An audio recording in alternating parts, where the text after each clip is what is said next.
Am I the a-hole for not paying to change my father's gravely insulting gravestone? My father and mother had a very bitter marriage towards the end of his life. He had a long-running affair with another married co-worker and got her pregnant before he passed. He was planning to leave mom, skip the country, and move to Canada to start a new life with her. They had a house picked out and all. He had moved out and was living with his co-worker when he suddenly died of a heart attack while being intimate. Divorce papers were never filed. No legal separation. They were in the process of moving all things legal, but in paper, they were still happily married. Now, me and my siblings are already out of home. Our youngest sibling is 19 and is in college. I work for a tech company and I'm currently back in my hometown helping my mom manage his estate.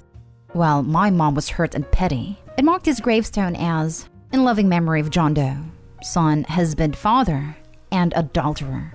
My dad's family and his pregnant partner are mad and want me to fix it. I personally think it's fine, as that's who he was.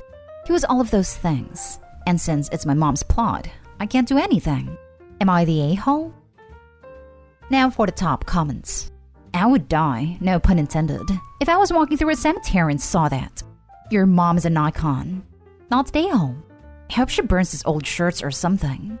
Also, while going through estate papers and talking to lawyers, ask about what rights the side piece will have in claiming money for her kid, since it was your dad's kid too. Just so you're all prepared. Side piece is currently 9 months pregnant, about to pop any day. My mom is lawyered up, and since my dad died intestate, according to our state laws, everything goes to mom.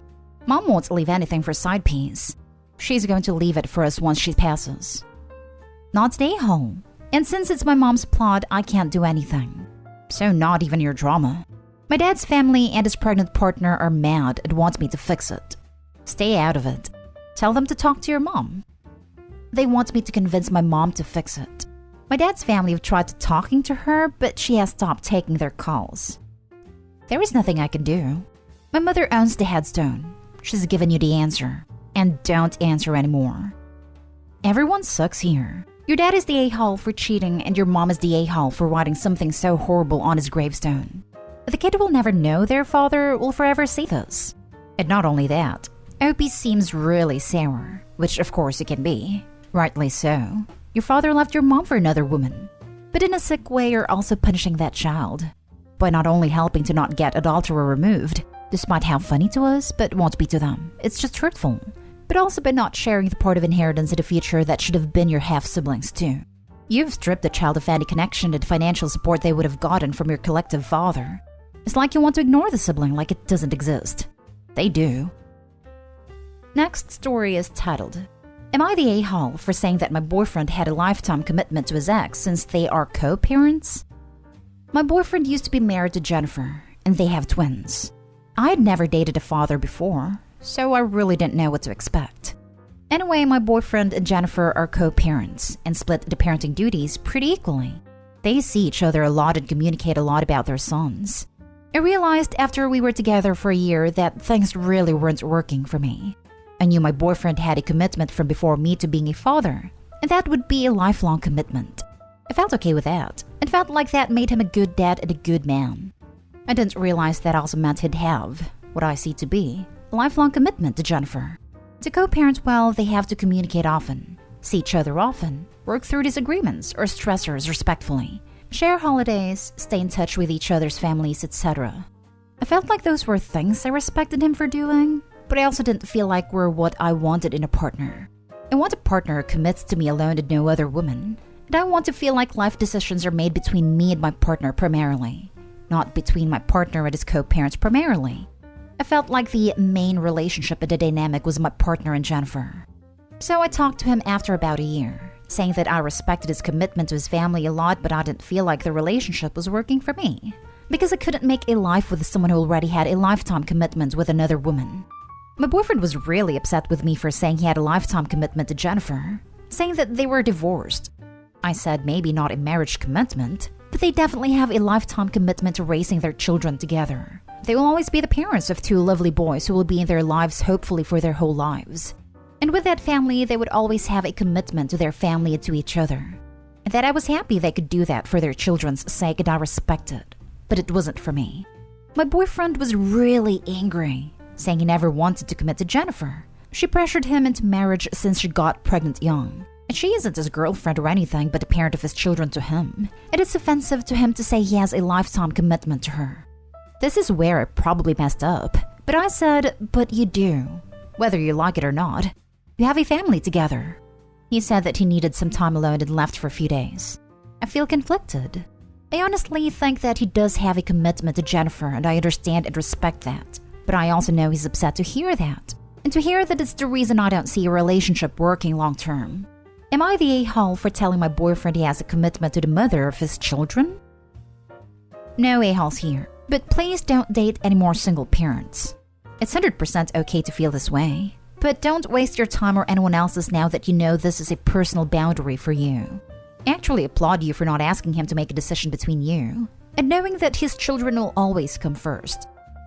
Yeah, I didn't really know what to expect getting to this relationship.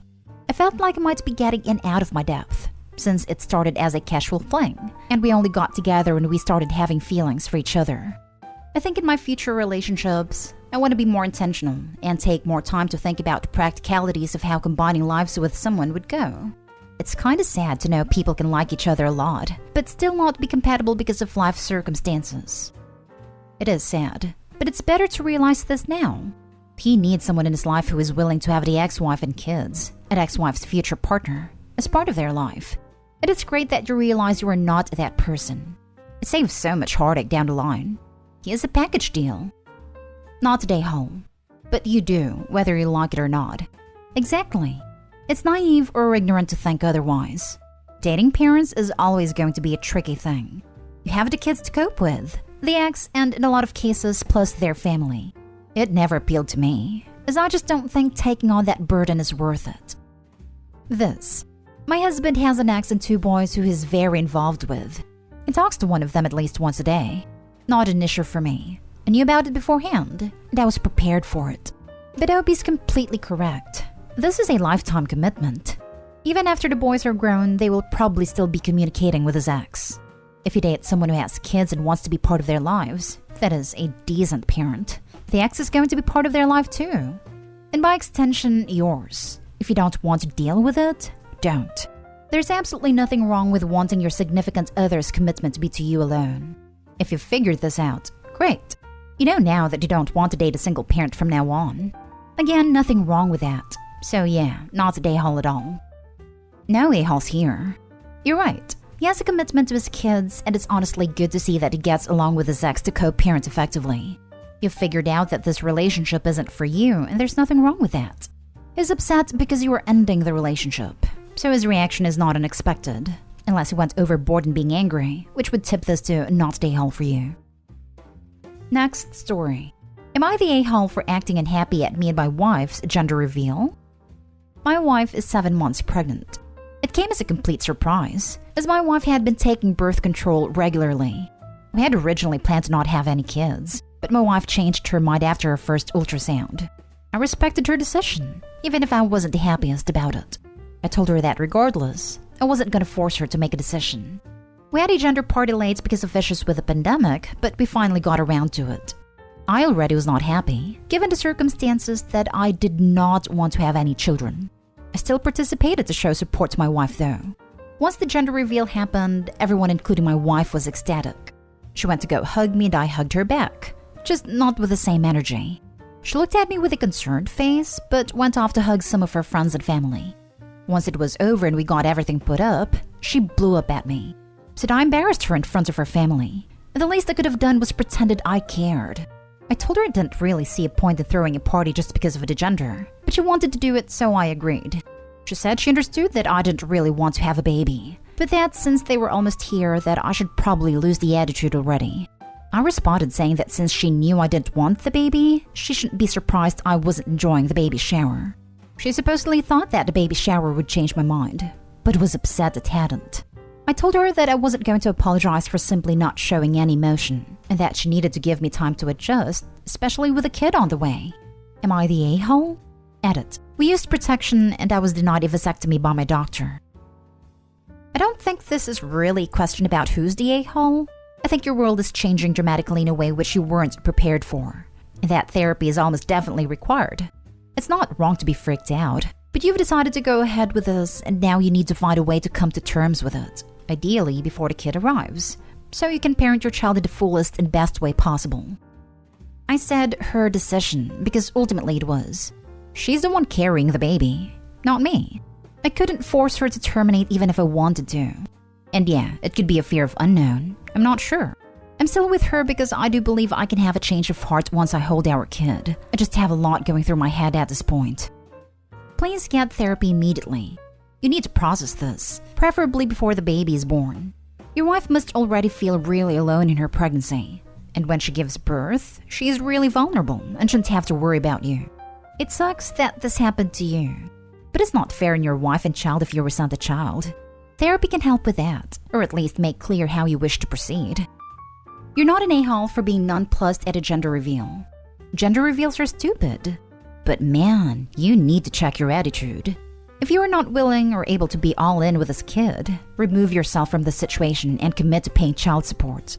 I get that you didn't want a kid, but it is happening. You did it. And the kid does not deserve a father who isn't going to give their all. A father whose attitude towards them is, I didn't want you. Your wife is right. You don't need to lose the attitude already. If you think you can lift yourself, if you think there's a chance that dad mode will kick in when the baby is born, then great. But start doing it now. For your sake and for your wife's. Not going to give a ruling because I don't think you're an a-hole. You just need a whack around head. You're the a-hole. Not for not spontaneously being excited for a child when you didn't want a child. But you're the a-hole for making it so obvious, especially at a party. Sorry to say. But unless you think you could pull it together and generate some excitement, I think you should look into divorce. Because there is going to be a child. And in my opinion, as a child of divorce, I would say having a single parent is better than having one of two parents obviously not give a crap about you. I agree with this. If you're going to be simmering with resentment for much of the child's life, that's awful for all involved. Now for the last story. Am I the a-hole for sending my son to his dad after he broke his sister's phone just because she called my husband Dad? When my husband first met my kids 4 years ago, Sarah 14, Jonathan 17, things were tense. Although my husband loved them instantly, Jonathan decided to make it hard and influenced Sarah to do the same. He treated my husband poorly, called him the guy Mom married, broke/threw his stuff, and shut him out when he tried to get close. We got family therapy, but Jonathan refused and tried to stop Sarah from going. Sarah was hesitant, saying she promised Jonathan not to do what her stepdad wants, and was afraid he'd get angry.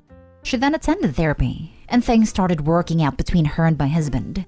They got close, which upset Jonathan, who tried giving Sarah, didn't know then, punishments for betraying his orders.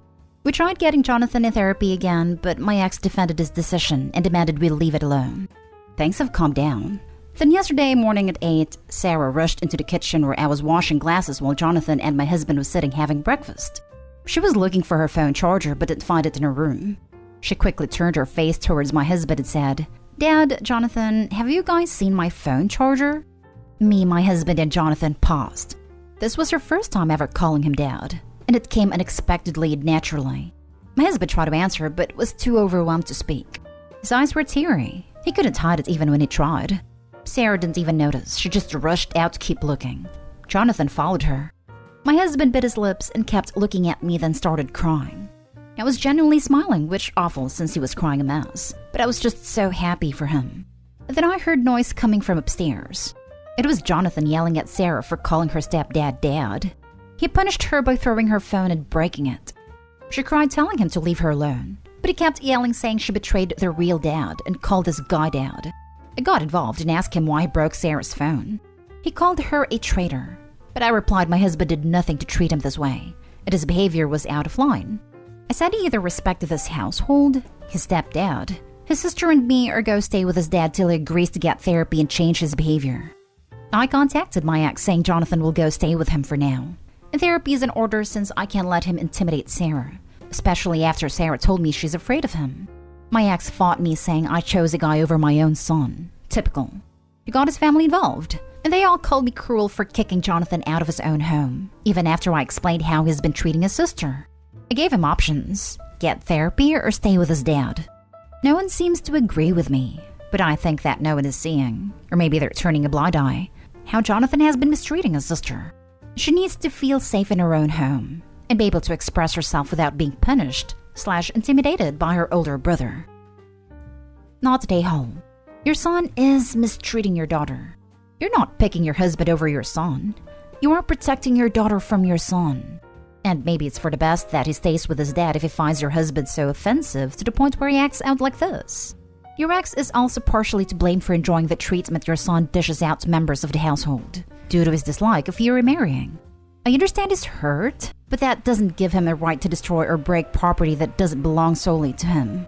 Therapy or move to dad sounds pretty darn reasonable in my opinion. I bet this has been festering a long time, and X and his family have been egging the son on, which will likely only continue if he goes to live with him.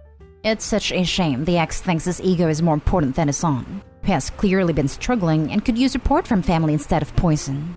I hope he should expect son to pull away if he goes to live with the ex, because this trash talking won't stop. But her son is almost an adult, so there's always hope that as he matures, he will gain some empathy and see the situation with some experience and come around.